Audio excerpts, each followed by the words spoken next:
Hi everyone, I'm Law of the West, and recently I was able to fly the Redeemer after it had all of its proposed changes done to it, and I'm going to be honest with you, the experience has given me a fresh perspective about this ship, and I wanted to share that with you.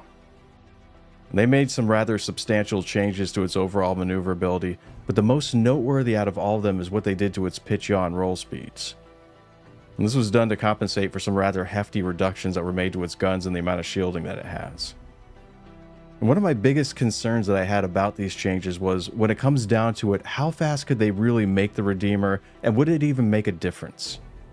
And the only way I could really describe it without going into hard numbers is that its handling feels a lot like it does when you're flying a Vanguard.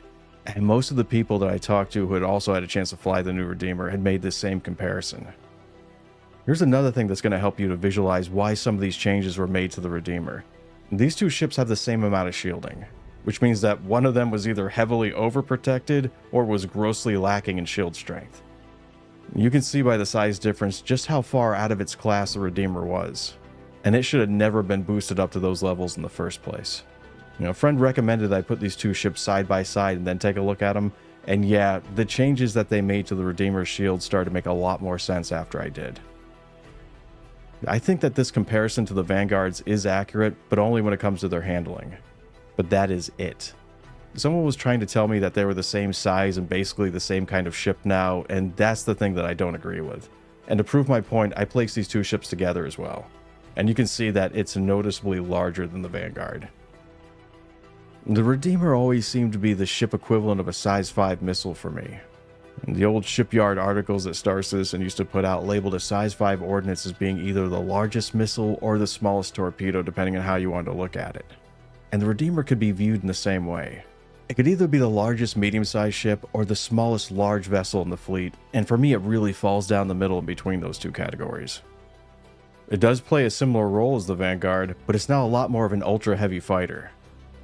And looking back at its original sales brochure, it seems to be a lot more of the kind of ship that they originally advertised it to be, which was a fast, agile gunship that can carry a few extra troopers. And it seems like its focus has changed from being more geared towards taking on larger ships to being more centered around protecting the fleet from light, medium, and heavy fighters, which are going to be the biggest threat to the types of large ships that are going to be used to take out capital class vessels.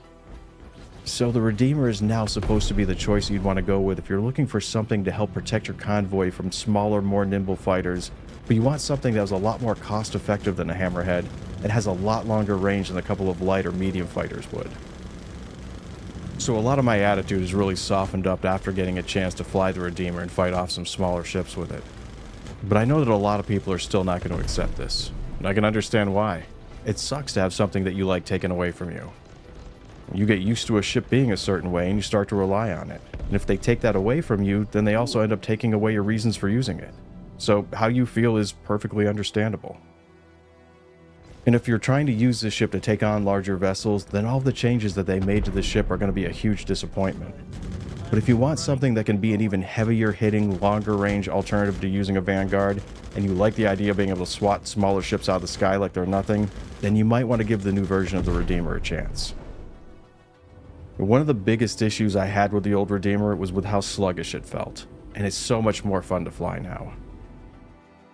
Well, that just left me with one last unanswered question that I had about the Redeemer, and it was, if it takes 4 people to fully run it, then why would I use this ship instead of 4 heavy fighters or 4 Connies?